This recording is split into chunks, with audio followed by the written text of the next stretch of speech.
Lisa Gustinelli, welcome to Are We There Yet? Capturing the Evolving New Now and Learning. It's great to have you here as not only a colleague who I've known for many years, but as somebody who's deeply immersed in shaping EDU itself. So you know the riff and you know what we're working on. As you know, what we're looking at here is drawing upon your experience, primarily in K through 8th grades, your experiences in the pandemic and everything else. Worth noting for anybody who's not familiar with your work, that you really are no stranger to technology and learning. You have the wonderful project about getting computers and laptops to kids in Madagascar through a nonprofit. I know you from the work that you've done in high schools and prep schools, helping kids to better learn the technology they have. So using all that background and recognizing that you're far from novice, let's jump right into it. Put yourself in the frame of mind of March 2020 when everything started to shut down on with little advance notice, and talk about what you experienced going from using technology the way you were using it up to that point, and how you and your learners had to pivot to deal with the pandemic. So right away, in my position as Director of Instructional Technology, I had to create a platform where I could create a lot of video tutorials for parents on what were the links to all the important websites, the learning management system, the grading system, how to access Google Classroom, how to use Google Classroom. I had to do training sessions on that. So as support for the teachers was quite important, we must not forget that we had to do a lot of support for parents as well. And going back to your relationship with the parents, I've heard you repeatedly in just the brief period of time we've been talking about the parents as partners in teaching and learning. What specific things have you done to solidify that relationship with the parents you work with? Okay, well, during that time, I made myself very accessible to families. I gave my cell phone number out, and they could call me anytime they got stuck, and I would walk them through whatever they needed to do over the phone. I mean, there were, right off the top of my head, again, tools. So you're thinking of things that they really needed to have that perhaps they didn't know about. And this is for teachers too. I know you're also heavily involved in COSN. Can you talk about that a little bit? Describe what it is, what COSN stands for, and the work that COSN does every year? Sure. I've been on the advisory of COSN, I think this is going to be my 4th year coming up. And it's the Consortium on School Networking. I believe that's what it is. Yes. And I'm involved in their K-12 arena, where they produce a document every year about the trends in K-12 education in technology that then goes out to any technology school leaders or anyone working with technology and education to talk about what the latest trends are and what they need to be doing and learning and what's going on in classrooms and what are the support tools that will help them with the trends. Anything in particular that you want to highlight out of your recent work with COSN that would be of use to people who are still struggling with learning and teaching in the pandemic era? Well, if you go on the COSN website, there are a lot of good resources.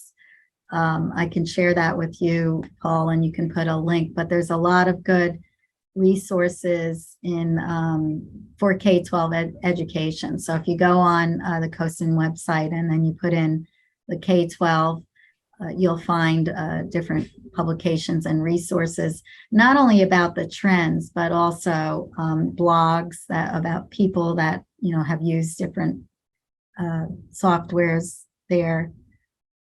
And if we're getting the attention of anybody here, let's make it clear that COSN is COSN. So if you're going out there to look for that, COSN, is it .net or .edu? Do you remember? I can type it in real quick, but off the top of my head, I don't remember. I don't think it's a .edu. All right, so just quick Google search on COSN will get people there. Yes. Is there a way within our current educational systems where you could have a combination of the faculty and volunteers who are well trained and knowledgeable so that you could have that without any one person, as you were, trying to do it all yourself?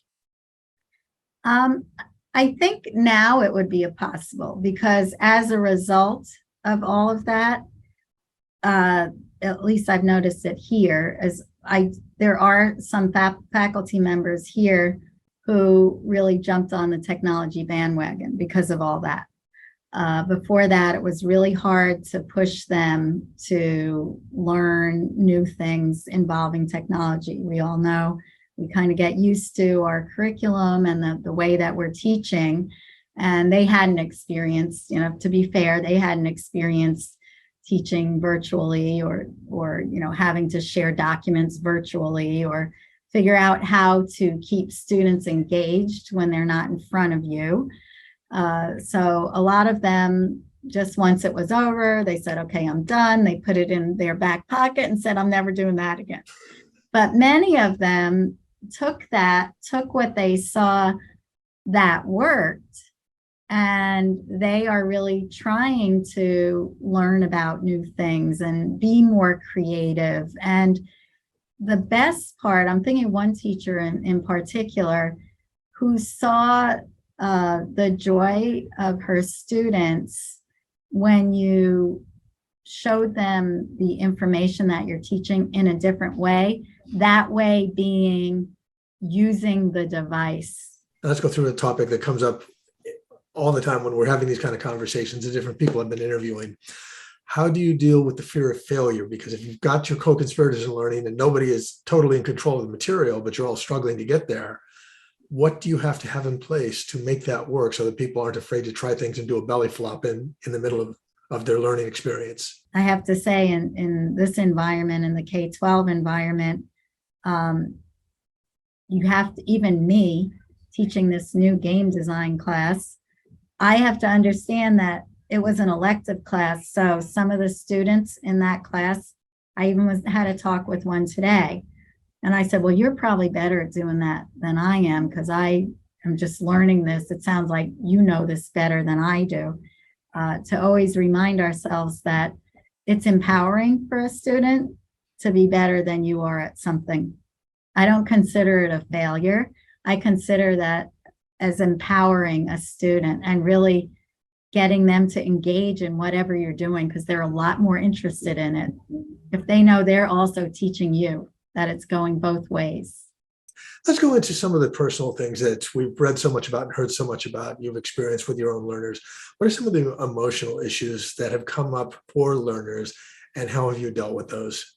This happens to adults, but I think even more so, and I would say with the preteen group, like the 6th, 7th, and 8th graders, believe it or not, I'll give you this contrast.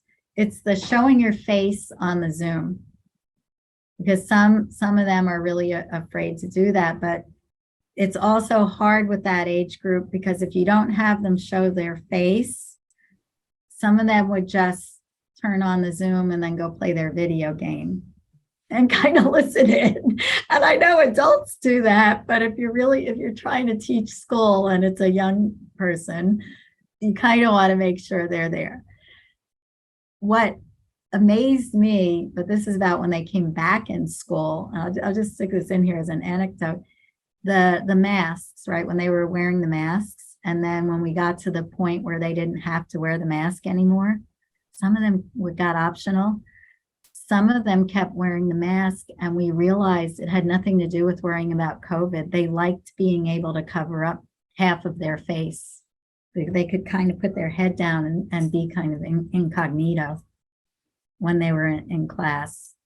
So think about it. You're on a Google Meet or you're on a Zoom and everybody sees your face. And maybe you were the kid who put your head down in the back of the class, or who put your sweatshirt up like that in the back of the class. And now you're in front of a Zoom camera. I was the kid that pulled the ski cap right over my head. I could imagine that. Turn yourself around. So yeah, that was a big thing for them to be able to do that, and then it's where you realize that at that age group, for their developmentally, they need to interact in person with others, because you can say, well, they had their friend on the Zoom, or they could call a friend after. But think about back when you were in middle school, remember the bunches of kids? You kind of need to maybe, sometimes you're in a group, but you're not really in the group. Like sometimes they just need to be walking with the group. They might not be talking, but that kind of helps them in their development. And you just cannot replicate that on a Zoom call or on a Google Meet or whatever platform we're using. Before we started the formal interview, you told me you had some notes. There were things you wanted to cover. Are there things we haven't covered so far in the conversation you want to go back to based on your own notes? Believe it or not, there's a lot of digital citizenship teaching involved here. Now that the students, because they were on the devices so much and have started communicating on the device and searching on the device and using it more, we really have to, I think, in any course or in any teaching environment, kind of set some ground rules and educate whoever is your learner about important things with digital citizenship. How not only how they need to act, etiquette. We started in the beginning. We had etiquette. We had a little etiquette sheet talking about, if you're in a Zoom meeting, Zoom etiquette, and what's appropriate, what's inappropriate, but also simple things like protecting your identity online, being aware of, phishing sites, cyberbullying, cybersecurity. All of that needs to be added to any course that we're teaching and any interaction that we're having with students that involves anything digital.